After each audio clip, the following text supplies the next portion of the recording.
Hello and welcome to Critical Readings, episode 330 for the 6th of July, 2026. I'm Dr. Sean Philip Cooper, and with me today I have Lane Haygood. Hello, as always. And Drew Nathaniel Keene. Salutations. Good afternoon, gentlemen. Today we have the second part of The Queen of Air and Darkness by T.H. White, the second book in The Once and Future King. In some versions, the earlier version, it was called The Witch in the Wood, which I think is actually a less poetic, but a more accurate description of Morgause, the way that she's portrayed. She's not really mysterious. She's just awful. So I like The Witch in the Wood better because it reminds me of, Baba Yaga, the hut on chicken's feet and things of that sort. Where the Queen of Air and Darkness just makes her seem, sort of mysterious and misty. And she is mysterious, but not in a pleasant way. No, I think I like the first title better. I have a question for the two of you that I meant to ask last time, but I never found a good opportunity. Why do you think White starts this second book with the chapters in Orkney rather than starting with chapter 2 and 3, which pick up where we left off, pick up with Arthur and Kay and Merlin? Because the very first thing we deal with in Orkney are the boys talking about the historic defilement, as they see it, of their grandmother. Right? They're giving us the lineage, their lineage, and that tells us how it's connected to Arthur. So I think that this is White trying to remind us, or maybe to reground his narrative, because he doesn't have a ground, as you pointed out last week, Drew. Sword in the Stone is episodic. It doesn't have a narrative ground that can carry us over a tetralogy. I think by this point, White is realizing he's going to tell the whole arc of Mallory. He's not just going to do the preface to Mallory, which is Sword in the Stone. He's going to tell the whole story. And to do that, you have to ground it in something that will make the end have the end in its beginning in some way. And the way you do that is you say, well, the end of Arthur is Mordred. How do you get to Mordred and Arthur? Well, you have to go back to the root. And the root was Igraine. That's what Arthur and Mordred have in common. And who can talk about that in a way that will be compelling for the narrative? Well, Mordred's half-brothers. That's who. The boys who are alive now haven't, because Mordred hasn't been born yet. So I think that would be why, for me, if you're going to make that that conflict the central arc of your plot, which White does. Yeah, I agree. I think that it's giving us the frame that the Sword in the Stone can't. I think that's right. I would just add one more piece to it, which is that had he started with chapter 2 and saved chapter 1 to come after that, then it might have misled the readers into thinking this is just a continuation of the adventures of the Sword in the Stone. So I wanted to give the readers a really clear sense that this is a new story. This is something else. Before he gives us things that feel like the Sword in the Stone. We're going to be talking a lot about Arthur this week. And I regret that we've given Palamedes and Pellinore and Grumore rather short shrift, because they're largely comic relief in these episodes, and they're not really driving the plot. I mean, their presence is part of the plot. It's what gets Morgause to do certain things, and that her children respond to her doing those things. But they don't themselves do much to drive the plot. So we won't be talking about them a great deal. I'm sorry if you really like that part. But as much as we'll be talking about Arthur this week, and we'll be talking about his round table and his solution to Merlin's conundrum about might and right, the book begins with the Orkney boys, and it's called The Queen of Air and Darkness, or The Witch in the Wood. It's really a book about Morgause. And that's a perplexing thing until you realize that, well, what Arthur is talking about when he's talking all about his theories of justice and just war, and eventually what he's going to do, is in response to a revolt in which Morgause's husband is a key, or, the key actor. So it really is all about Orkney and the things that are coming out of it. Well, let's turn to that.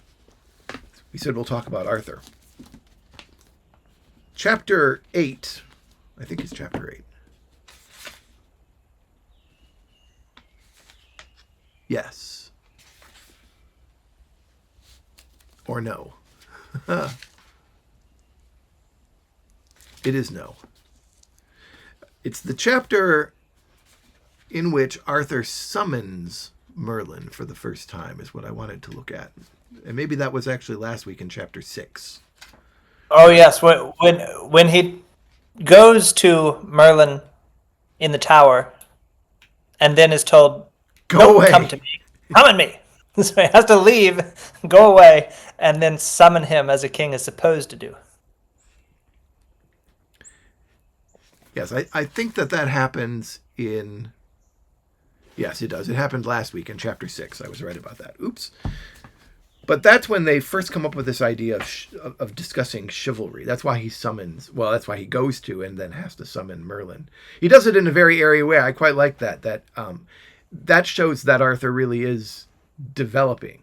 He doesn't just go to his room and then instantly summon Merlin. He goes to his room and an hour passes before the page comes and gets Merlin. And the Merlin comes in and sits down. He's like, stand up! I'm the king. You can't sit in front of me. And then he says, you know that conversation we were having? And then Merlin says, I don't know what you're talking about. We had no such conversation. So he does actually begin to behave like a king. So I think that's quite good. It shows he's not just the wart anymore. He is learning, and he's a quick study, too. It also tells us that really Arthur is a Victorian, since it was with Victoria that tradition began, that the PM couldn't sit for the audience with the monarch unless they were invited to do so. Well, we see in chapter 8, Arthur begins to come up with a solution. And his solution is well, first it's a round table, and then it's a circular table. So the description of it is quite entertaining. Hayes' point about a circle table is quite insightful. It is. I mean, you couldn't have food in the middle of such a table. It'd be too large. Nobody could reach it. Yeah, What would you it's do? 50 yards across. The food in the middle of the table is 25 yards away. What do you do? Crawl across the table. It's longer than a cricket pitch. So, Well, I particularly like the fact that he references pi, completely out of place for medieval mathematics. you do it by 2 pi r. Yes. Well, then say it was 50 yards across. Think of all the space in the middle. It'd be an ocean of wood and a thin rim of humanity. So Arthur says, well, then it'll be a circular table. And indeed, we have such things in the modern world, right? There are circular tables that are basically a thin table built on a curve. And you can actually walk into the middle of them. And you can even seat people on the inside. So you have two rows, right? Because you get the outside and the outside circumference and the inside circumference. It's quite clever. Well done, Arthur, with his circular table. Knights of the circular table. Well, that's not good. We could call them the Knights of the round table, he says. Now, Kay makes a point, and Kay says, there will be a lot of jealousy. You will have all these knights in this order of yours saying they are the best ones and wanting to sit at the top of the table, and that's why we need the round table. But what is avoided through the table is not necessarily avoided in practice. You will still have knights wanting to be the best, right? The best of the knights. Maybe they won't necessarily sit at the top of the table if there isn't one. But you will still have knights wanting to be the best. And this will turn up in the next book, in the Once and Future King. We will have this problem. Even though they have a round table, there is still a desire to be the best at being a knight. Because symbolic equality, the mere appearance of equality, is not the same thing as material equity. That's the problem, right? And that's what they have to contend with.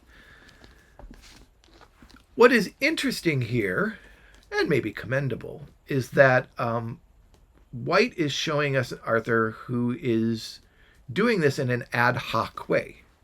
You can't actually create a perfect political system. Indeed, such a thing doesn't exist. But you can't even create a great political system sui generis, right? You have to respond to the challenges that will arise when that particular political system is adopted by a particular group of people with their own histories and inclinations and all the individual things they bring to it. And that's what Arthur has to do. So they can come up with all these airy theories here in his castle as he's, contemplating what England will look like after he defeats his rebellion.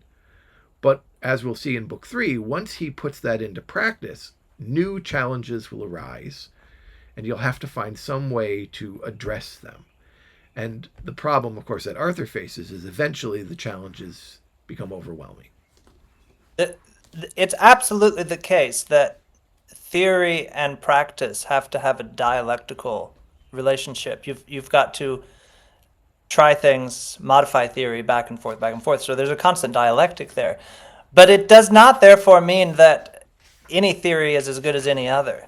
The theories that you're starting with in relation to the conditions in which the theory is being proposed are significant. And this theory is, I think, particularly wrong-headed from the start. And it's going to lead to a much more unpleasant back and forth learning process than you otherwise might have, because it is predicated on this whole idea of everything is about the morality of the individual actor. And you must therefore have a particularly moral ruling class. But you still very much will have a ruling class who has more than everyone else and who has to go around and sort of police morality amongst the general population. Was it John Jay in the Federalist Papers who said, if men were angels, we'd have no need of laws? It's Madison Type of thing. in the Federalist Papers, but yes, yeah. So, because Jay Madison and Hamilton wrote them, but Madison wrote that particular one. Okay. So yes, that's the problem, right? Is you can't create a theory that's only useful for angels because they wouldn't need a theory. So you have to have, as Drew says, a dialectic. There must be a response. But, there has to be some sort of theoretical ground. Otherwise, you don't have a system, right? You just have caprice. You have the whim of an absolute monarch who can just do whatever he wants in response to any situation that arises. So there does have to be a sort of baseline. And I think that's what Merlin is getting at. And in chapter 6, which we talked a little bit about last week, we get, we're going to swing back to it just to say that that's where we get Arthur's evocation of this idea. It's at the end of chapter 6. And he says, he asks Merlin if he was right, if he could be able to stop the battles, right? I could stop them afterwards and then do something about the business of might. Have I guessed it? Was I right? And then he says, you see, might is not right. But there is a lot of might knocking about in this world, and something has to be done about it. It is as if people were half horrible and half nice, perhaps are even more than half horrible. And when they are left to themselves, they run wild. You get the average baron that we see nowadays, people like Sir Bruce Sans Petit, who simply go clod-hopping around the country dressed in steel and doing exactly what they please for sport. It is our Norman idea about the upper classes having a monopoly of power without reference to justice. Then the horrible side gets uppermost, and there is thieving and rape and plunder and torture. The people become beasts. Now, what I have thought, said Arthur, is this. Why can't you harness might so that it works for right? I know it sounds nonsense, but I mean, you couldn't just say there is no such thing. The might is there in the bad half of people, and you can't neglect it. You can't cut it out, but you might be able to direct it, if you see what I mean, so that it was useful instead of bad. My idea is that if we can win this battle in front of us and get a firm hold of the country, then I will institute a sort of order of chivalry. I will not punish the bad knights or hang Lot, but I will try to get them into our order. We shall have to make it a great honor, you see, and make it fashionable and all that. Everybody must want to be in. And then I shall make the oath of the order that might is only to be used for right. Do you follow? The knights in my order will ride all over the world, still dressed in steel and whacking away with their swords. That will give an outlet for wanting to whack, you understand. An outlet for what Merlin calls the fox-hunting spirit. but they will be bound to strike only on behalf of what is good, to defend virgins against Sir Bruce, and to restore what has been done wrong in the past, and to help the oppressed and so forth. Do you see the idea? It will be using the might instead of fighting against it, and turning a bad thing into a good. All right, so he gives this to Merlin, and Merlin says the first few lines of the Nunc Dimittis, right? O Lord, you now dismiss your servant. Which implies to me, because that's the words spoken by Simeon when he finally sees the Messiah, right? This is what he's been waiting his whole life for. So it's as if to say, Merlin is saying, Arthur gets it now. He's got the right idea. Yes. But this is not the right idea at all. This is a complete folly. Why But I is think it a that complete folly? Merlin thinks it's a great idea. No, Merlin thinks it's a great idea. Why is it a complete folly? Okay, well, he is first of all, he's only thinking about the means for making war, military force. Never comes up in the discussion the means for human reproduction. You know, the means of subsistence, the means of flourishing, right? All of these economic factors. Just that there are lords who have the means for making war, and if we can make the lords good, then they can use that force to simply do right as they see it, irrespective of anything else that's going on. So he doesn't seem to imagine that having the means to make war in private hands and then having them make decisions based off of what they see to be right sets you up for those people thinking all sorts of things are right that benefit them and trying to impose it by force, creating competition amongst themselves, and ordinary people getting squashed in the meanwhile. I mean, it's not as if when the British corporations that became the 13 colonies were started, that their idea was, you know what, let's go and steal some land.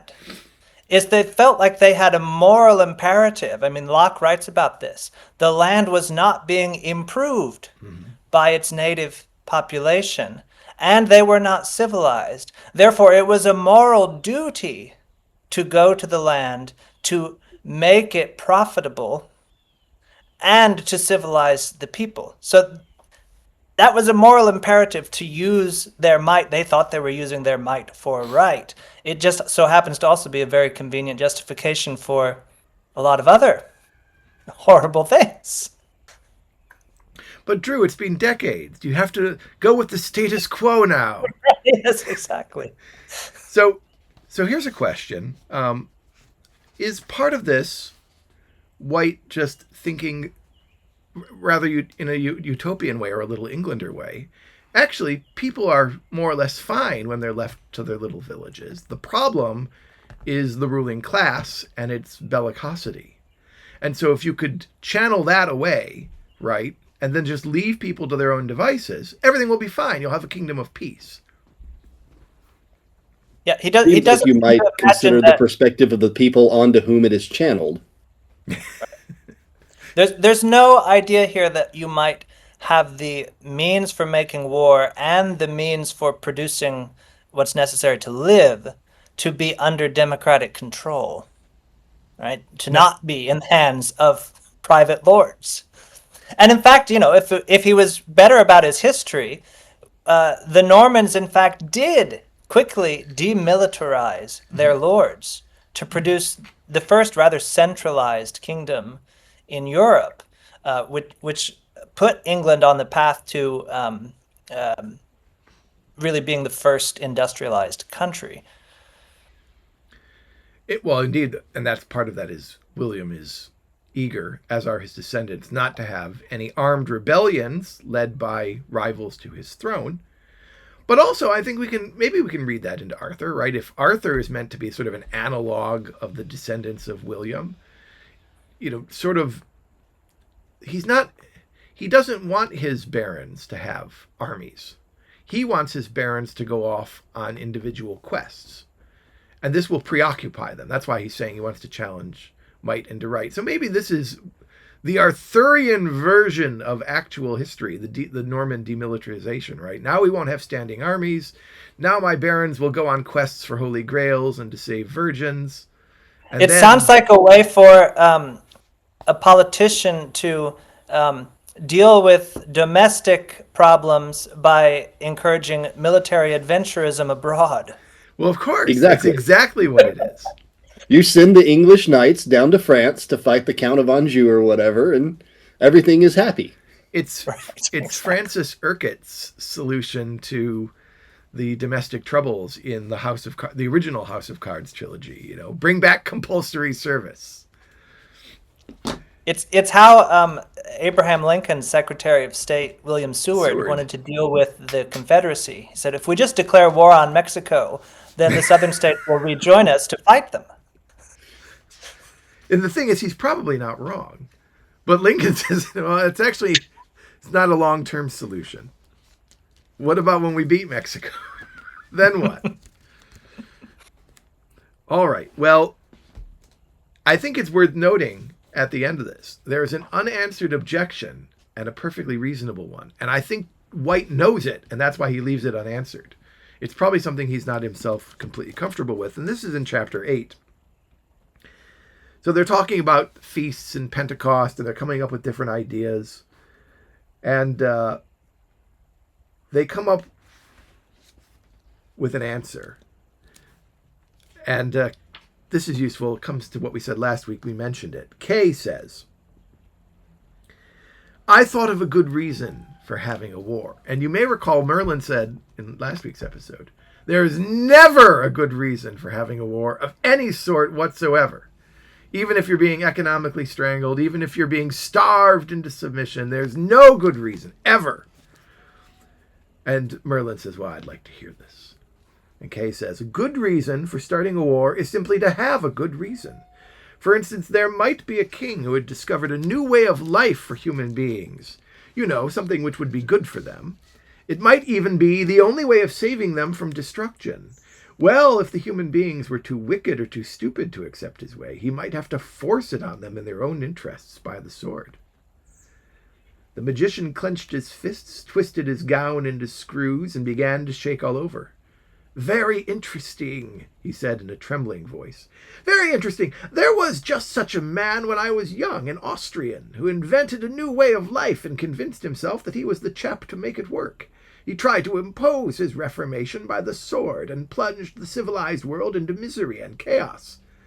But the thing which this fellow had overlooked, my friend, was that he had had a predecessor in the Reformation business called Jesus Christ. Perhaps we may assume that Jesus knew as much as the Austrian did about saving people. But the odd thing is that Jesus did not turn the disciples into stormtroopers, burn down the temple at Jerusalem, and fix the blame on Pontius Pilate. On the contrary, he made it clear that the business of the philosopher was to make ideas available and not to impose them on people. Kay looked pale, but obstinate. Arthur is fighting the present war, he said, to impose his ideas on King Lot. A just critique. And I think this goes back to something that Drew said a minute ago, right? If you build into the theory a moral justification, we can take the land because we're improving it, right? That as Locke wrote. Then all sorts of things become possible. You can do all sorts of things with might if you have an unstated assumption lying behind them. And I think that's what Kay is pointing out here. To White's credit, he's saying, look, actually, there is an unstated assumption that Arthur's ideas have a right to be imposed on Lot. Now, Merlin gave us a justification for it a few chapters earlier when he said that the Gales are all about, breaking things down and decentralizing, and the Normans are about centralizing, and that's progress. But it is interesting that he points out here that actually Arthur is relying on this unstated assumption as well. Well, and Merlin seems to not know which side of that he's actually on. Yeah. Because on the one hand, there's no justification for being an aggressor. On the other hand, he is opposed to any kind of imposition from above. So he isn't either on the side of the Gaels wanting to be independent of this centralizing military force, or on the side of the Arthurian reform agenda. So what is he? Well, that's the problem, right? And it's the problem for Merlin, and maybe it's the problem for White as well, that there are some contradictions in this set of worldviews and beliefs that cannot be easily resolved. And White, he even makes it plain with the allusion to Christianity. Christianity makes the idea of salvation available, but how much in the history of our world has that availability been when you have a military force backing you up as you're establishing a mission throughout the New World, or pursuing a crusade in the Levant? His account of Christianity is a very idealized one. It's certainly true that in that very early phase, there's no forced conversion. But when you get into medieval Christianity, you get a lot of that. Well, Or the even Reconquista. or even imperial Christianity before the medieval. I mean, the union between Constantine and the church results in lots of forced conversion. And I think that's the point, is that once you believe that you are justified by morality, you now have a license to do anything that may seem to be immoral in microscopic ways, but because it's in the service of the greater good, then you're really excused. But the idea that it might be better to simply not have a class that is so vastly more powerful than everyone else is itself the problem, right? That the ruling class might need to no longer be a ruling class. But that's not on the radar for him, you know. well, now I get to go back to something I said a long time ago, or something about which I was asked a long time ago. And I think this is from last year. I'm looking it up right now. Give you an exact date if you so choose. But last year, my friend Adrian Vermeulen said, throughout history, civilization has been built on a willingness to forcefully suppress the violence of barbarians without worrying about deeper causes. And he said, organized force has always been an indispensable guarantor of civilization. And I said, this was exactly T.H. White's misreading of Le Morte d'Arthur, but even his pacifistic version of Merlin eventually concedes that at bottom, might is necessary to defend civilization. And this is the thing that we mentioned last week and that we come up with now. For White, you have to have might. And we just got it in Arthur's speech, right? You can't get rid of might. It exists. There is no way to cut it out of human beings. There is no way to cut it out of our political system. You have to have might because it's there.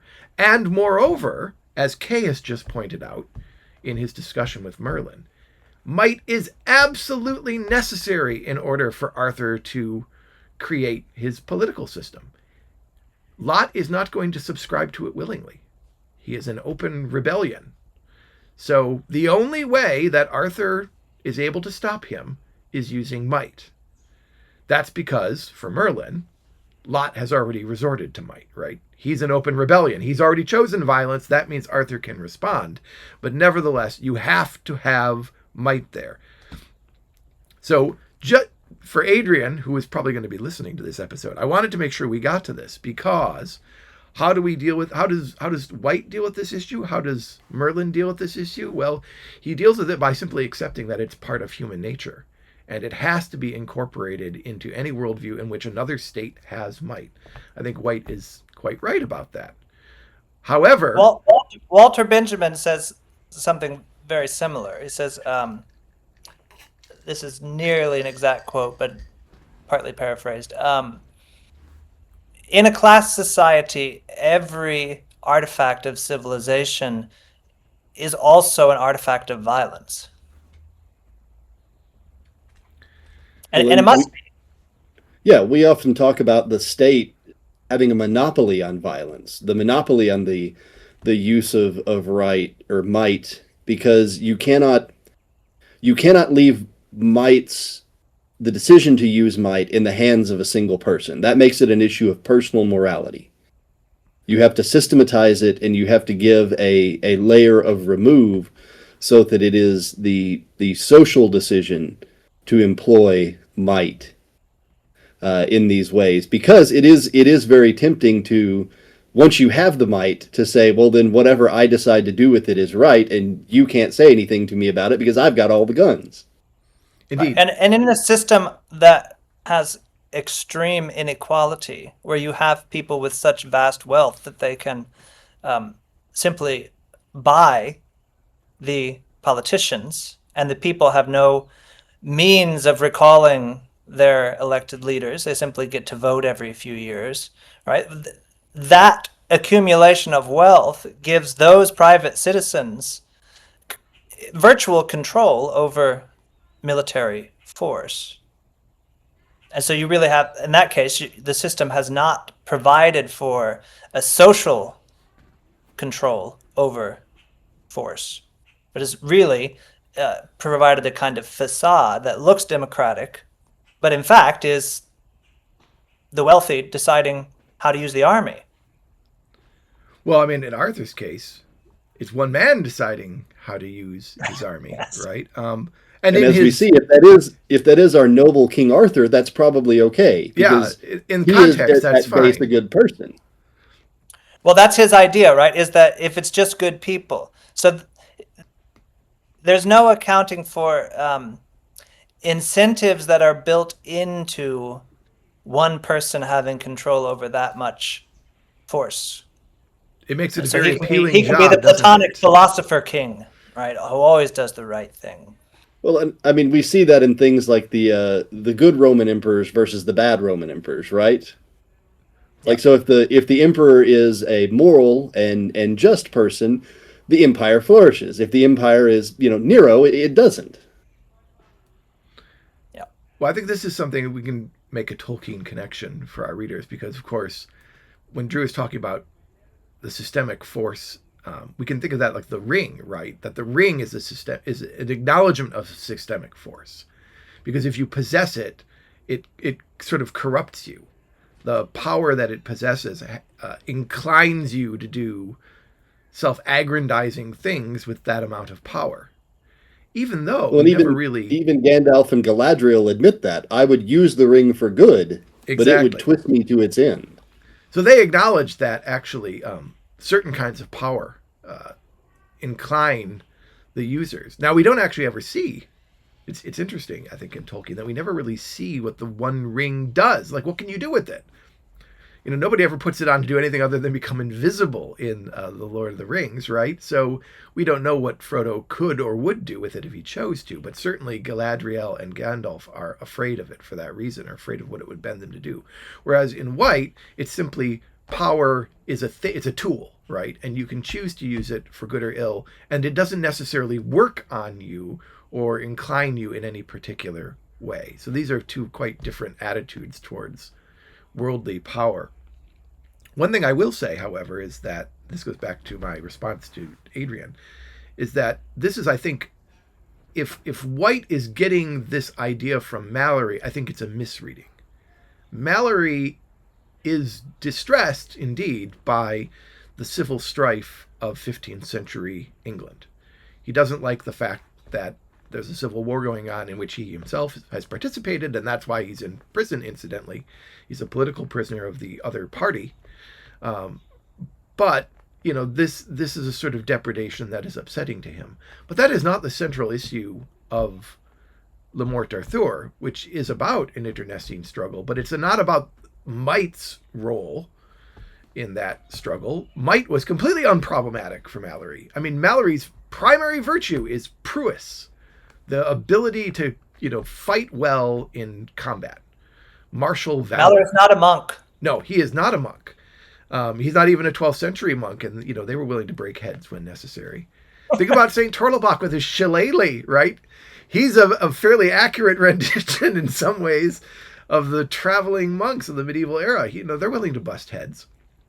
So Mallory is not like that. He is totally on board with might. He thinks kings should exercise might. He thinks that might is the way that you advance a civilization and that you defend it. And there is nothing whatsoever that is problematic about might itself as a thing. The fact that Mordred uses it to rebel against Arthur, that is not the problem for Mallory. Mallory doesn't say the problem is Mordred using might. Mallory says the problem is that people are fickle. That's the problem. They go over to Mordred because they're no time pleased with anything, right? They get bored very easily and they want something new. They're so newfangled is the word that Mallory uses, which is a fascination for the new. And then along comes a new guy. He lies to them, but he's new. He's exciting, right? There's a new guy, so we're going to go back him against King Arthur. And they all say bad things about King Arthur and good things about Mordred. That's the problem for Mallory. There's no sense in Mallory of these kinds of wars having an essentially moral or reformist or humanitarian kind of purpose. They are feudal, essentially. They are about competing loyalties and allegiances and honor and these kinds of things. But White is thinking in 20th century terms. Mallory is not. Now, that doesn't mean that the humanitarian and the moral and stuff are absent from Mallory, but those are individual concerns, and they operate at the level of individuals encountering other individuals. So you will see wicked individuals who, say, kill women, for example, or threaten virgins or something like that. And then there is a moral imperative. There is a deal. Virtue does have a role, but that's at the individual level, not at the level of nations or even kings or barons commanding troops. That is purely a feudal matter, and the might itself is not a problem. It's just something Mallory doesn't even question. So White's foregrounding of this, making might versus right the central feature of the Arthurian story, that is a total novelty. You don't find it in any other version of the Arthuriad until this point. So, like the... Oh, go ahead. You also, just to circle back to your argument with Vermeule, you can't have someone who, as a private individual within the capitalist class, for instance, decides to act in a more compassionate way and to share more of the control of his corporation with workers and distribute the profits amongst the workers, and to not engage in the kind of hyper competitiveness that requires squeezing more profit out of less and less. Well, he immediately gets demolished by the other capitalists who aren't behaving in that way. So the only way to protect something like that is with some kind of force that prevents it from being immediately destroyed by the competition of the others. So he can't work on the basis of an individual actor deciding to be more moral, because the system itself has this incentive built in to compete, which means squeeze. Yes. And if you don't, you can't even stay on an evil, you have to continue to advance in order to stay the same. No, and to be clear, I don't disagree with Vermeule about this. We're both in agreement that force is necessary. He was responding to a pacifist, basically, who was saying, you don't need force. You can just have airy theories, and everything will be fine once you get rid of all the guns and all the priests, that sort of thing. And it's nonsense thinking. Even Arthur knows this. But as much as White is a pacifist himself, right, and has pacifistic leanings, even he realizes at the end, even after misreading Mallory, even after all of his own experiences in the Great War, even White realizes that at the bottom, you've got to have force there to defend civilization or goodness or whatever. It can't just be left to its own devices to sort of I don't know, defend itself with theory. And that's what I think we have to remember. White is a pacifist, and even he's willing to accept this. But remember, he's writing it during the Second World War. And that was a good corrective for a lot of pacifist people who would become pacifists as a result of the Great War.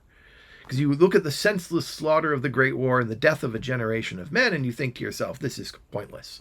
All these people dying for this, these treaty obligations between the aristocratic houses of Europe. That's ridiculous. No more war. And then along comes Hitler and Nazi Germany and fascism, and you think to yourself, well, maybe actually, as Merlin does, there are some times in which you have to fight a defensive war, or there are justifications for when you can use combat. So a more thoughtful response to the use of force develops as well. And I think White is capturing that to a degree and responding to it in this book more than in The Sword and the Stone, because this is coming later. You can see how that psychological analysis of the Great War that leads to a kind of pacifist response. It posits that there's just this spirit of aggressiveness or of love of power that just sort of dominates and drives these wars, rather than seeing that the imperialist powers at that time were competing with each other in the exploitation of all of the resources of what we call the third world, right? And the only way to keep the profits going up within their own country, amongst their own business class, was to get more. So the inter-capitalistic competition drives, just to maintain the status quo of the rising profits, they had to go to war, right? So it wasn't a spirit of aggressiveness. It was built into the system. There's almost no other choice. So this is what White tries to diffuse into the idea of people being half horrible and half good, or even more than half horrible, right? You have to make sure that you don't give them a situation where the horribleness can come out on top. So maybe that's as close as he gets to accepting that the system plays some role. You can't create a system in which the horribleness will come out on top. You need to create a system that channels the horribleness. But I think it's still located in the individual, right? The system can kind of like massage the individual, but the system itself has no moral valence. It's just the people themselves, maybe the system can channel it. And that's what Arthur's trying to do. He wants to create the system that will channel the horribleness into right? Whether or not he's able to do that, of course, we see over the next several books. And as I said last week, initially it is successful. This is where when I was writing about Mallory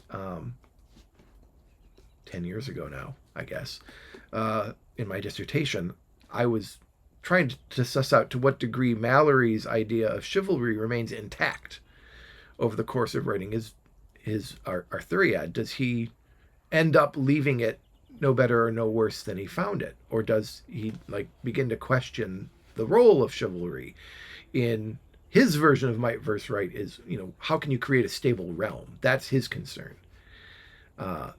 And I eventually concluded that Mallory ends up no worse off. He still thinks chivalry is workable because he believes in recovering a lost chivalry, right? And once you get out of the world of reality, chivalry as it is, and into the world of fantasy or nostalgia, chivalry as it was, you're no longer obligated to, provide sort of evidence because you're talking about something that's not real anymore.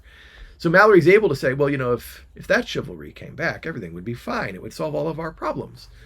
Because it isn't back, and it's never going to come back. And, it's just armchair theorizing, really. Right, because, Mallory he's too early to see that the system of chivalry that he imagines existed centuries before, to the extent that it ever existed, was itself a response to those historical conditions. Absolutely. Those conditions don't prevail anymore. So that way of thinking is never coming back. You can't go back. You can't turn chivalry back into a militaristic brotherhood, Right. because it's been co-opted by an aristocracy that wants it and possesses it and has the power to defend it and use it in ways that nobody can. And the idea of that old chivalry as even a concept is completely warped and it's disappearing. And Mallory's own imagining of it isn't real. So there's no way to Well, get back to that. even his imagining that it can produce some kind of stable status quo. I mean, It it's didn't before.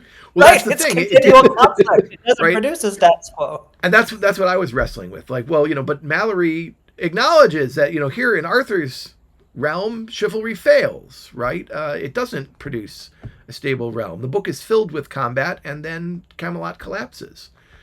Real chivalry has never been tried. Real chivalry has never been tried. Well, yes, and that eventually is, I think, what Mallory concludes, is that there are all these other forces that impinge on chivalry, and they're the problem. Chivalry itself is not the problem. The problem is blood feuds and things like that, which chivalry itself cannot resolve. So insofar as Mallory questions or problematizes chivalry, it's only that it can't solve everything. But the system itself is not a problem. And if you could have that system in a world where the blood feud didn't exist and where the different political problems didn't exist, then maybe that would be all right. But that's an imaginary world. That world never existed, and it's never going to exist. And so, he doesn't follow the dialectic. He sees the contradiction of the second stage, but he never can follow it to the third. more Hegelianism. Yes, on my podcast. Hegelianism. Well, we should return from Mallory and Hegel and get back to Freud and White. And so we find ourselves with this solution that Arthur comes up with. And it ends with that question mark, right? We don't have any further discussion of it as a political system. Kay says at the end, and probably Kay's bravest moment in the whole tetralogy.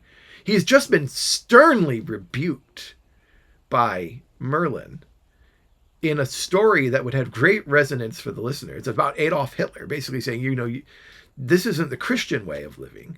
To turn people into stormtroopers and to impose ideas by force is not acceptable.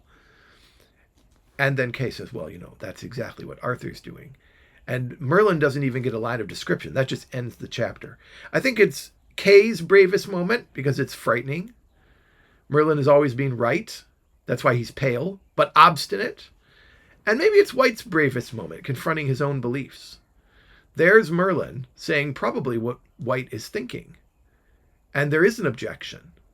Actually, you do need force to implement this idea to start with, which is the dangerous first step of many ideologies. They take, we only need force for this first step, but then it turns out actually you need force for all of the subsequent steps as well, and the force never. You need force to sustain it, because Yep. as soon as you've successfully dismantled the previous system, all the people who still want the previous system are still there. And they will do everything in their power to undermine the new project. So you need force to sustain it. I think that, at the end of the last book, we have Arthur old in his tent, sort of reviewing all of these attempts and wondering what went wrong, trying to figure out why did it not work. And he ultimately is ambivalent on the question. He doesn't have an answer and is just befuddled. And I think that's White himself. Yeah. He has no idea what to do about all of this.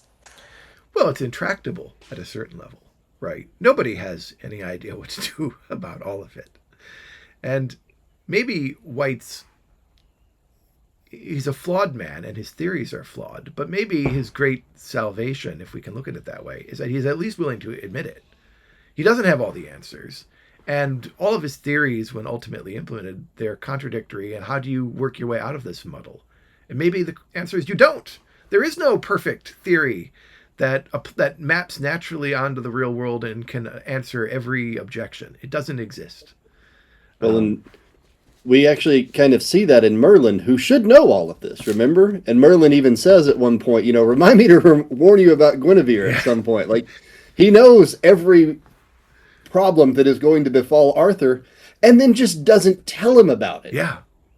Like, so Merlin has to know the round table fails, Camelot falls, but he never tells Arthur about any of this. Arthur frequently tells him to stop telling him about the future. It's confusing, he says. To know about it. There's also an interesting complexity about Merlin here. We start to get a sense of when he was born, because he tells us that he was a young man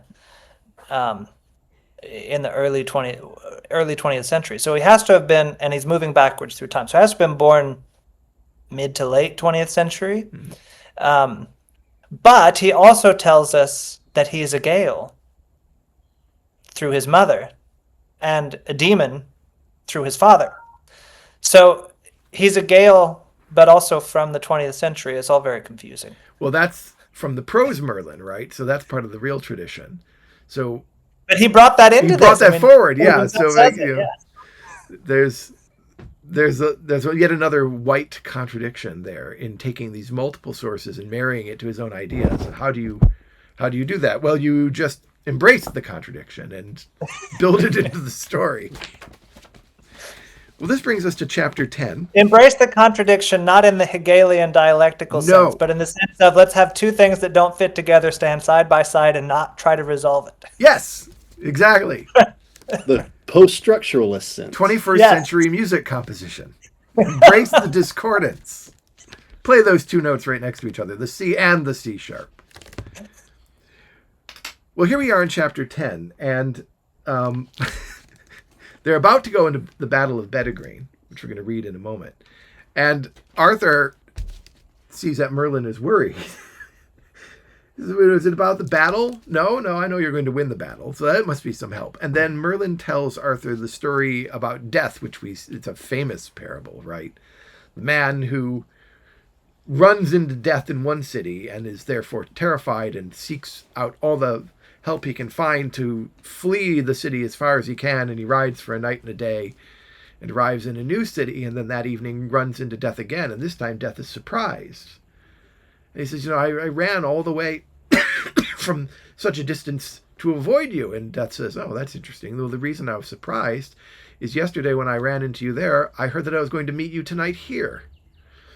So you didn't really flee death, you ran into death, right? There's a sense in which your fate is inescapable. It's caused by second guessing yourself or by trying to avoid destiny. The inescapability of destiny.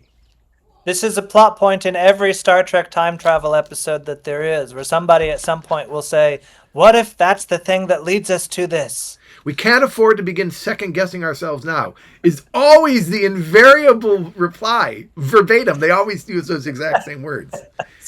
Right. Yesterday's Enterprise, time's arrow, it doesn't matter. We can't afford to begin second guessing ourselves now. We must proceed as if we have no knowledge of future events. Maybe that's why Arthur doesn't want to know what Merlin's telling him. Well, and in that case, it's about Nimue, right? Where Arthur thinks that if Merlin knows that Nimue is going to trap him for all those centuries, then why don't we make a plan in advance to prevent that? And Merlin's answer is basically, you can't prevent it. It's fate. Might as well just accept it. And also, he's rather comfortable with the notion. He says, I'm rather tired. And there's also a sort of sense that he'd like to be free of the obligations of helping Arthur. Well, in chapter 12, we do get the Battle of Bedegraine. And I'd like to read this little section because it gives you the different... This is the evocation of what changed. Right? We knew what war was like before because at the beginning of this book, Arthur is enthusing to Merlin about how great fighting a war is and what he thinks it involves, which is mostly killing kerns and, swanning around the battlefield and having a good body count. Well, in chapter 12, we see what war will now be. The nobles of the inner circle on both sides were in a way traditionally more friendly with each other than with their own men. For them, the numbers were necessary for the sake of the bag and for scenic purposes. For them, a good war had to be full of arms, shoulders, and heads flying about the field and blows ringing by the water and the wood. But the arms, shoulders, and heads would be those of villeins, and the blows which rang, without removing many limbs, would be exchanged by the iron nobility. Such, at any rate, was the idea of battle in Lot's command. When sufficient kerns had been decapitated and sufficient rough handling had been dealt out to the English captains, Arthur would recognize the impossibility of further resistance. He would capitulate. Financial terms of peace would be agreed on, which would yield an excellent profit in ransoms, and all would be more or less as it had been before, except that the fiction of feudal overlordship would be abolished, which was a fiction in any case. Naturally, a war of this sort was likely to be hedged with etiquette, just as fox hunting is hedged with it. It would begin at the advertised meet, weather permitting, and it would be conducted according to precedent. But Arthur had a different idea in his head. It did not seem to him to be sporting, after all, that 80,000 humble men should be levied against each other, while a fraction of their number, in carapaces like the skins of tanks, maneuvered for the sake of ransom. He had begun to set a value on heads, shoulders, and arms, their owner's value, even if the owner was a serf. Merlin had taught him to distrust the logic by which countrysides could be pillaged for forage, husbandmen ruined, soldiers slaughtered, so that he himself should pay a scatheless ransom like the Coeur de Lion of the legends. The King of England had ordered that there were to be no ransoms in his sort of battle. His knights were to fight not against gallow-glasses, but against the knights of the Gaelic Confederation. Let the gallow-glasses fight among themselves if they must. Indeed, since there was a real aggression for them to settle, apart from the question of ransoms, let them fight to the best of their ability. But as for his nobles, they were to attack the nobles of the rebels as if they were gallow-glasses, and nothing more. They were to accept no composition, observe no ballet dancers' rules. They were to press the war home to its real lords, until they themselves were ready to refrain from warfare, being confronted with its reality. Afterwards, he knew for certain now, it was to be the destiny of his life to deal with every way of twisting decency by threats of power. Well, if you needed any further evidence that the pacifist white believes in the necessity of power, there it is, nakedly expressed, as blatantly as could possibly be. Arthur knew that the rest of his life would be about using the threat of power. That's how you stop might versus right. Someone must have the power to do it. White's Arthur uses the One Ring, right? He's not Tolkien. It's sort of the nuclear deterrent approach. And of course, written decades before mutually assured destruction. But that's basically what this is. You've got to have a nuclear deterrent, the king with supreme power, overwhelming power, ready to use it. And if you think back to Merlin's complaint about the Gaelic Confederation, which is about fragmenting, right? That's the real problem, is that there's something fundamentally wrong with fragmenting. Because then you end up, as he says, monkeys throwing nuts at each other all from the tops of our individual trees. That Merlin has some unspoken assumptions as well. Centralization, right, is good. Unity, ever greater unity, is good.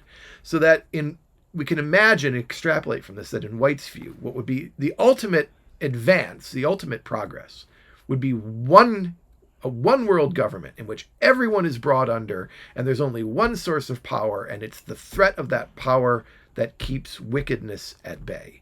And the worst thing you could possibly have is totally atomized, fragmented individuals warring with one another. That's Hobbes, right? The state of nature. So you want to get away from the state of nature and get towards total government. In other words, a Leviathan. White is a Hobbesian. Well, he undermines this point in the previous book with his discourse on the ants. Because the ants have done just that. Well, he thinks that the Hobbesian world will not lead inexorably to the ants, right? Which is, he's deeply confused. Why does it have to lead to the ants? Why can't we just be Hobbesians? Because But of stop short the of being lesson of ants. Tolkien. You can't wield the One Ring. You can't seize that kind of power and not have it stain your soul What at if you some only level. wield it on Thursdays? Right? I mean, that's White's answer. You only wield it when it's absolutely necessary. Because you have But who makes the decision of necessity? the The monarch, people right? who are being influenced by the nature of power. A good man, Arthur. You need someone who doesn't want to use it, right? Who only uses it out of necessity and then immediately puts it down. You need a Cincinnatus, something of that sort. Uh, an individual with almost superhuman restraint. Well, it would have to be superhuman because every time you use the power, the temptation to use it more becomes greater. Well, maybe that's why he gives us this Arthur, right? Well, And and it's Arthur, not just temptation. It's a system like that has material incentives built into it. what's the material incentive for Arthur to wage war unnecessarily? Well, I mean, in this situation, the plot is so fictitious that it's hard to analyze it in actual human terms. That's the thing, right? But In the and real world, what's missing from this account is any discussion of what are the means of production within this society. How is food being produced? Who controls the means for producing the food? How is the food distributed? Right? All of these sorts of factors that are necessary to do actual human political calculations are missing. So what we have here is just armchair ideology. We don't really have the analysis that we would need. Well, the answer is good Sir Ector comes around and gives you an extra helping of milk or cheese or whatever it is, and you're a happy serf because he brings you the extra milk. well, you would Right. be if he brought you extra milk. So I don't think that that's unfair. But the problem, of course, is that Well, but no, it's because it's just a truism. You're Yeah. saying good government is good, bad government is bad, and therefore we should have more good government. And that's true. It doesn't matter what your political system is. If it's good, people are going to flourish. The question, as Drew is pointing out, is how do you create those structural incentives towards goodness and not despotism? Right, because if those who already have materially more, who control the means of production, also obtain the monopoly on force, they also control the military power, then their incentives are all those that tend towards their benefit at the expense of the vast majority of the people. Right? And because they're competing with each other, they don't even have to be particularly greedy to behave in such a way that they end up exploiting the vast majority of the population just to stay at parity with the other people that have what they have.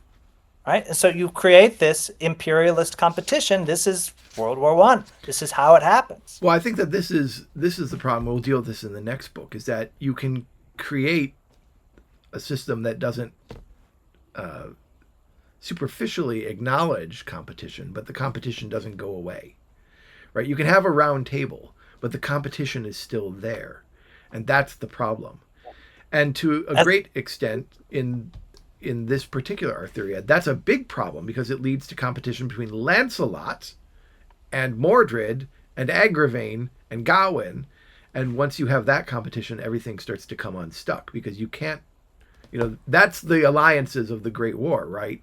Your central powers in your government are basically competing with each other and they pull the unity apart.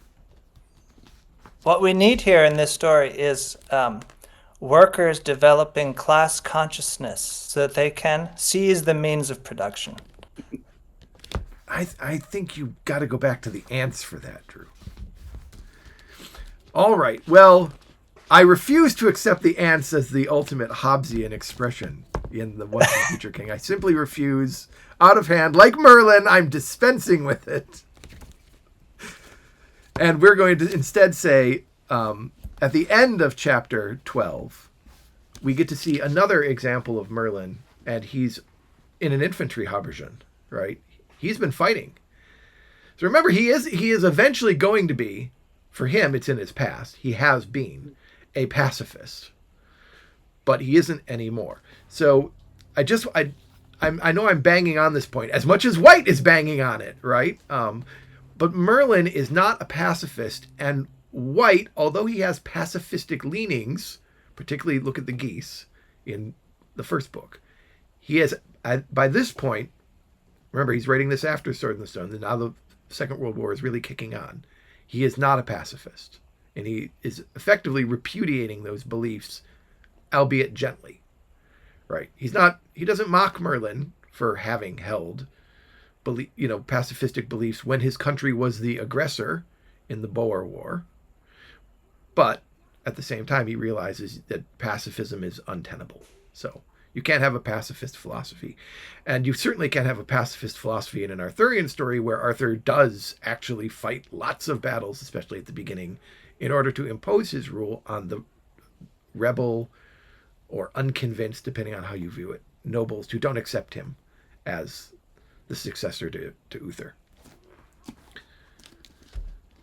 As they say in Mallory, they couldn't accept the idea that this beardless boy who had fought no battles could possibly lead them. It's a very Klingon view, right? Yes. You can't be the chancellor of the High Council if you have no beard and you've fought no battles and you've won no honor. Well, and in that time, in Mallory's time, kingship was first and foremost military leadership. Well, chapter 14 and chapter 13 deal with the end of this particular book, and they take us back to Morgause. In chapter 13, we learn about the spancel. It's her last little bit of magic. It's not a great magic, the book tells us. It's a little magic. It's still cruel and awful. And basically what is involved is that a knife tracing a double cut begins at the right shoulder and then traces along the outside of a person's body, down the arm, along the fingers, back up the arm, down the side, down the leg, presumably around the toes, up the inside thigh, and then all the way around the body, opposite, until it comes back to where it started. So that you end up with this sort of ribbon, unbroken, that goes around a dead person's entire body. And you take this piece of skin and you make a tape out of it, basically. And you can throw it over someone and tie a bow in it. And if you do this, and the man or woman wakes up whilst you're doing it, then they'll be dead within the hour. But if they don't wake up, then they will fall in love with you. So it's sort of a love charm. Stroke, murder plot. It's both. I much prefer Oberon's magic to this. Yeah, right. It's just a little drop in the eyes with a bit of a plant. No. Instead of this grotesque. Cleansing. It is interesting, right, that all the Gaelic magic, which is presented as fundamentally unchristian, even though they have saints and they're supposedly Christian, right, is all really awful, dark. It's black magic. And although we get, Merlin, who's repeatedly called, a negromancer, a black magician, his magic is completely benign. And even amusing and ridiculous, right? He's conversing with people from the future who are talking to him like through a wireless that only he can hear. Yeah, well, I mean, this is the kind of magic that she practices is blood magic. Yes. And that's a particular, there are different ways in which magic is conceptualized by different cultures. And one of the ways is that magic can only be generated through the potency of blood, whether it be human blood or animal blood. But there's life force in blood that you can channel, you can make use of. Whereas Merlin's magic is much more ambiguous. Mm-hmm. White never gives us a clear sense of what it comes from. And you almost, sometimes, like when he's conversing with someone who isn't there, you wonder if it's not just something from the future that he has access to outside of time. Indeed, maybe he works for the Office of Temporal Investigations. He might. That's why we can't mess with the timeline. It's destiny. Well, Morgause has this ribbon, and she's got this spancel. And she's got her 4 children, and she decides, now that they've been defeated, she decides that she is going to go see Arthur. And that is what takes place at the end of chapter 14. And I'll read it. This is where the book ends. King Arthur sat back in the great hall, which was empty. A few of his favorite knights had been taking their nightcap. Oh, incidentally, before I continue, Merlin finally remembers the thing he's supposed to tell Arthur. And the thing he meant to tell Arthur but forgot is that Igraine was his mother. The very first thing that the book began with. He hasn't told him that, so Arthur doesn't know. Okay.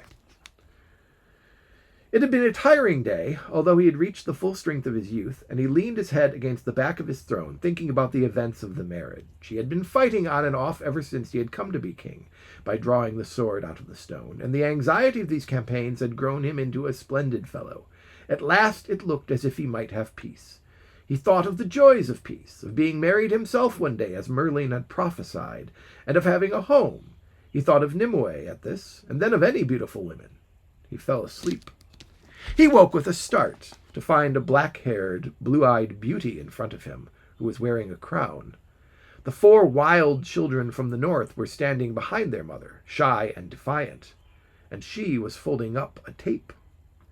Queen Morgause of the Out Isles had stayed away from the feasting on purpose, had chosen her moment with the utmost care.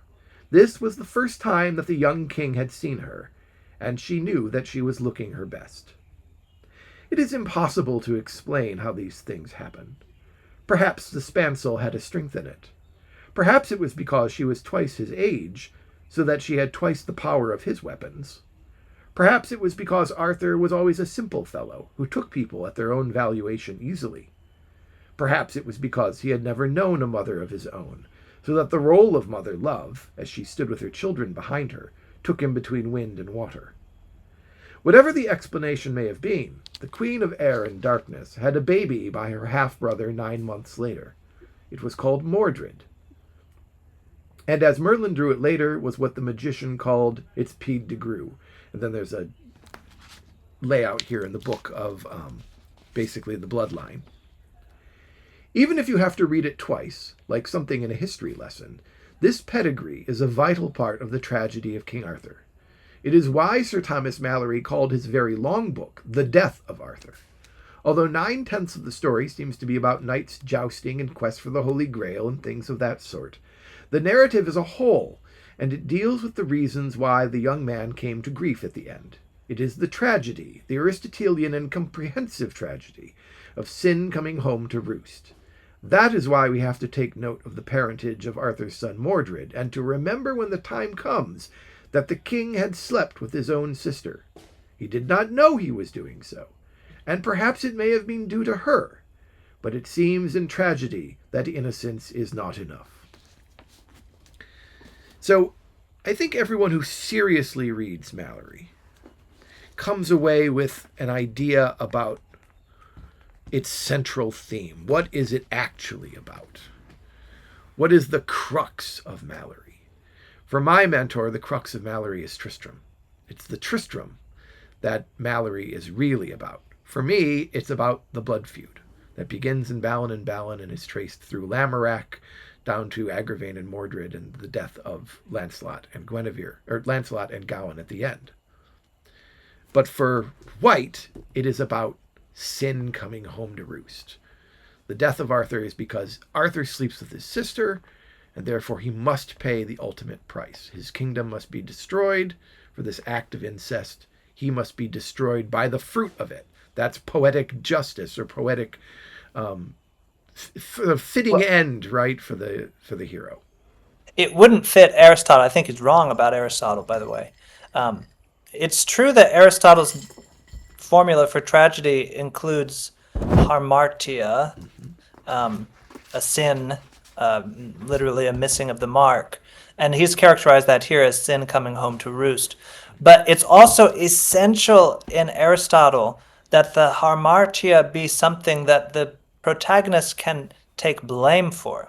It can't be an accident that happens to them. It can't be an accidental sin in a kind of Christian way. I didn't know it was a sin. It has to be a character flaw. So in the case of Oedipus, who's Aristotle's premier example of the tragedy, it's his hubris that leads to everything else. So it's not actually his having sex with his mother, his killing his father, right? All of these things are bad, but they all have their root in his hubris. And that's essential for Aristotle, because he said that tragedy should fill us with both a sense of justice and a sense of sorrow for the hero. We should feel as if there's a poetic justice to it, but also that it's not deserved in a sense. It needs to be a balance between these. So I don't think that he's quite right that Mallory's fits the Aristotelian model. And Mallory's version of events is different than White's. Yeah. Mallory, of course, contradicts himself because he's using multiple sources, and the sources are contradictory. And like White does, he slams them together without any real effort to reconcile them. So in reading it, for example, think about Guinevere, right? Arthur is surprised by the betrayal of Guinevere, but in Mallory, Merlin warns him when he meets Guinevere that she will betray him with Lancelot, whom Arthur has not yet met. Right? So Arthur hasn't even met Lancelot, and already Merlin is telling him she's going to betray you with Guinevere. And yet Arthur later on is confused by this. Well, the same thing occurs with his sister. In one part of the Mort, he tells us that Arthur knew that she was his sister. In another part, he tells us that he did not. So does Arthur know that Morgause is his sister? According to Mallory, it's impossible to say because he both knows and doesn't know. For White, he doesn't know. He has his Merlin not tell Arthur of his parentage. Therefore, Arthur does not know who his mother is. Then when he sleeps with Morgause, knowing who she is, there's another thing in Mallory. She disguises herself. So, she doesn't even appear as she is supposed to have appeared. So in this case, when Arthur sleeps with her, he has no idea that he's sleeping with his own sister. In Mallory, when Merlin discovers this and says you must kill Mordred, we have the great sin of Arthur in Mallory, and it's not sleeping with his sister. It's the firstborn slaying of all the boys in Britain. Merlin tells him, the child of this union is going to slay you, so you must get all the boys in Britain and kill them all. And much like a biblical story, he gets all the boys, but he misses Mordred. Mordred escapes the net, and it is Mordred who basically kills him. And it's that murder, the murder of the infants, that's the reason, if you're going to look for a sin in Mallory, that's the unequivocal thing that Arthur has guilt over, that murder. I think it's mentioned in White. I think it gets like a one-line mention, something that we don't actually see it happen, but Arthur regrets it after the fact. He says something like, I really regret that you told me to kill all those little boys or something. And I guess this is justice for that. So it's little dark for a children's book. It's in the Bible. It's Herod, right? The Bible's definitely not a children's book. This description of the seduction is also very dark and kind of creepy. She's got her kids. Yeah, they're all there behind her. They're all green, like shy and defiant. They're all lined up behind her. It's a little weird. And why did he do it? Well, perhaps it was because he had never known a mother of his own. What? Well, that's the Freudian angle, right? So here it is again. This book. And autobiographical on White's part. Yeah. Right? So, he knows of what he writes, I suppose. Right? And there's a frankness there about this.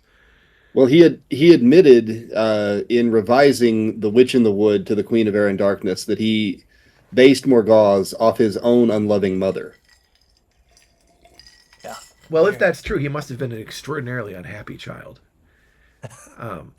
Because she is really vile. Which is not to say that that she appears vile, right? She's vile to us because White presents her unsparingly and we see what she actually is.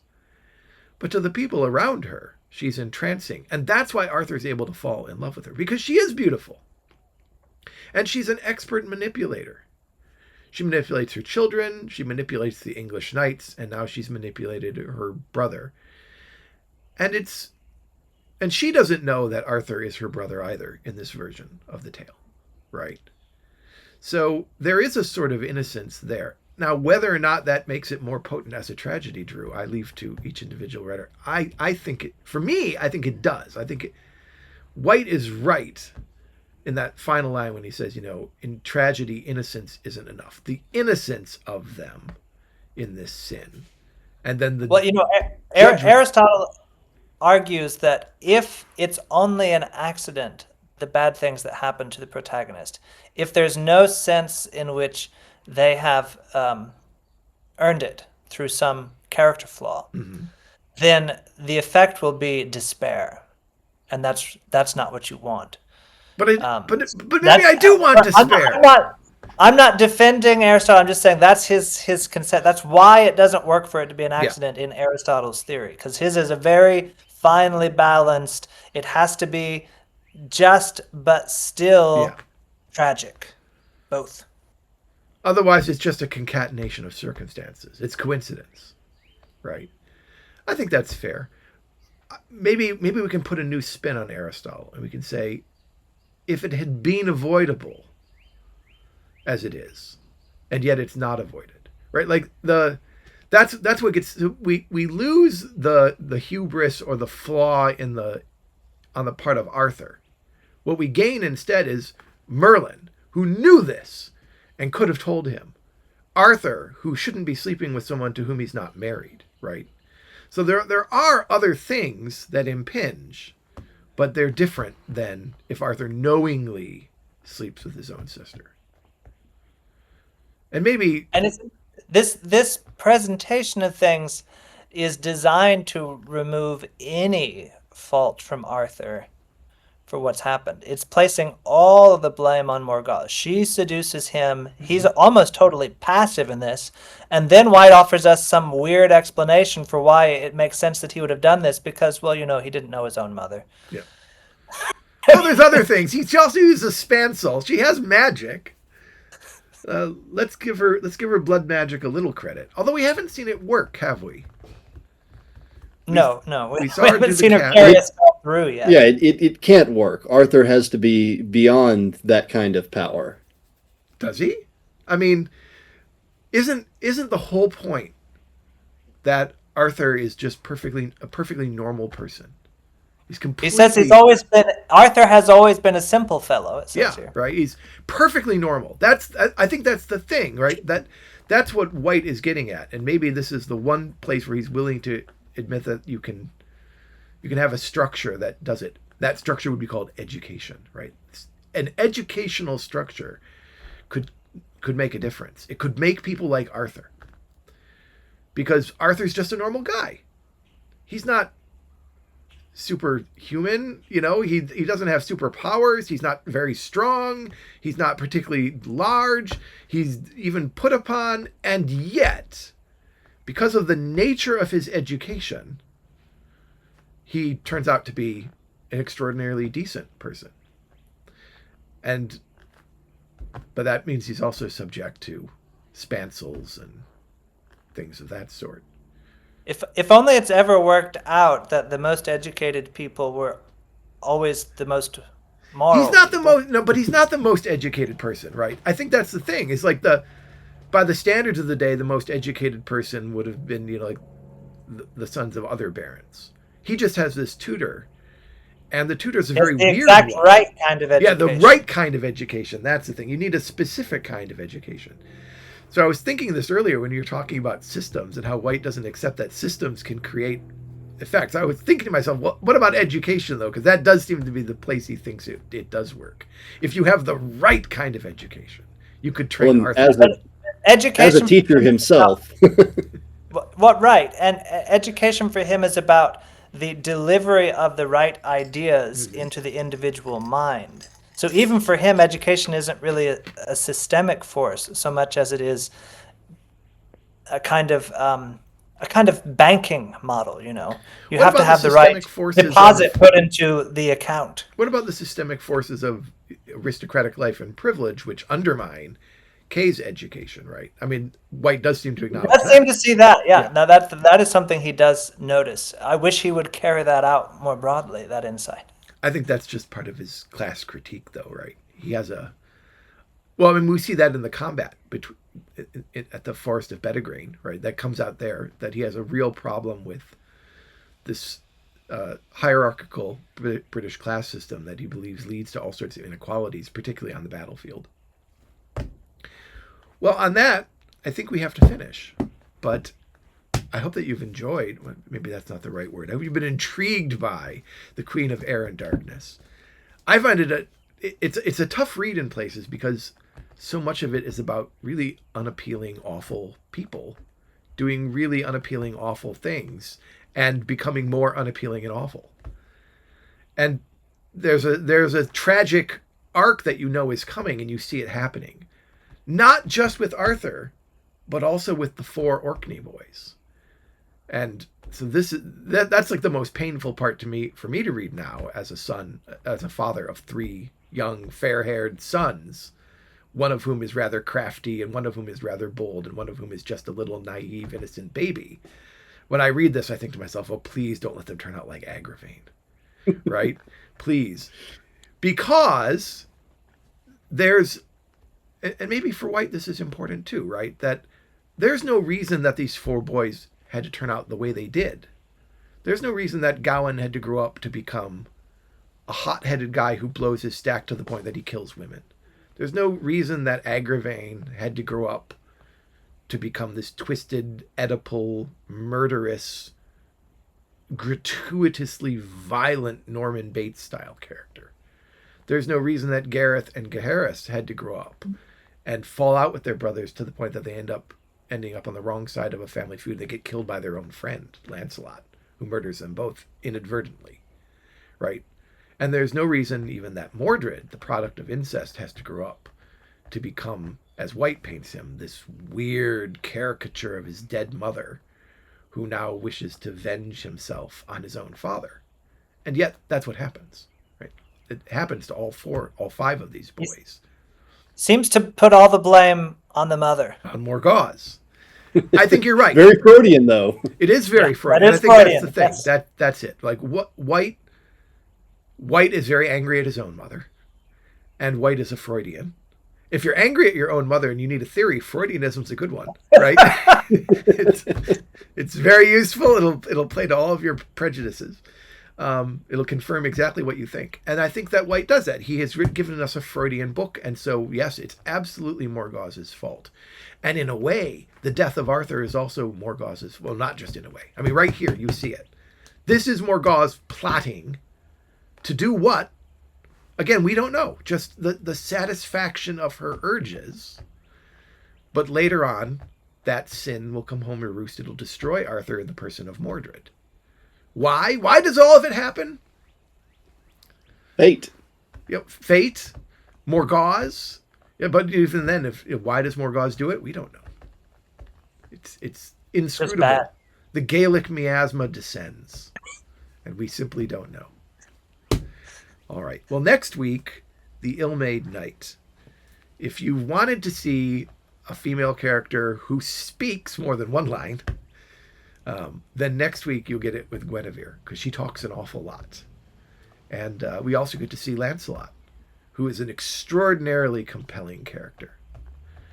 Every time I read him, I think to myself, my goodness, White has given us something really interesting here. Because Arthur's flawless in so many ways, right? He has flaws, but only so they can immediately be educated away. He'll say something, Merlin will twist his beard and chew on it, and then Arthur will come to the right conclusion and everything's fine. That's not how it is with Lancelot. He starts to get good, and he fails. And he starts to get good, and he fails again. And he's just constantly failing over and over and over again. And that makes him interesting. So tune in next week. We will be reading, I don't have it in front of me, but but it's on our site, criticalreadings.com. It's in our show notes, which I don't have open. That's poor planning on my part, for which I apologize. Do either of you have the notes? Is it the first 7 chapters of the next I book? think it is. I think it is the first 7 chapters. That's what we've been doing so far, is 7 chapters at a time. It might be a little different. Lane's on it. He's got the details. I'm looking. While he looks, I'll remind you that you should support us on Patreon by going to criticalreadings.com and clicking become a patron at the top of the page. You can join our Discord for early access to the podcast. You can listen to it or watch it live. You can participate in discussions with our other patrons, and you can join us in votes for our reader request weeks. Thank you so much to all those who support us. You keep our episodes, all of them, completely ad-free online. We will be doing chapters 1 through 8 of The Ill-Made Night. Look at that. I threw a curveball.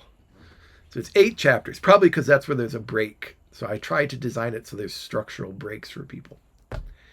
All right, all that remains is for me to thank our panelists this week. They were Dr. Drew Nathaniel Keene. It's been a pleasure. And Lane Haygood. Goodbye as always. We'll be back next week with the beginning of The Ill-Made Night, the third part of The Once and Future King by T.H. White. Until then, from all of us here at Critical Readings, Godspeed.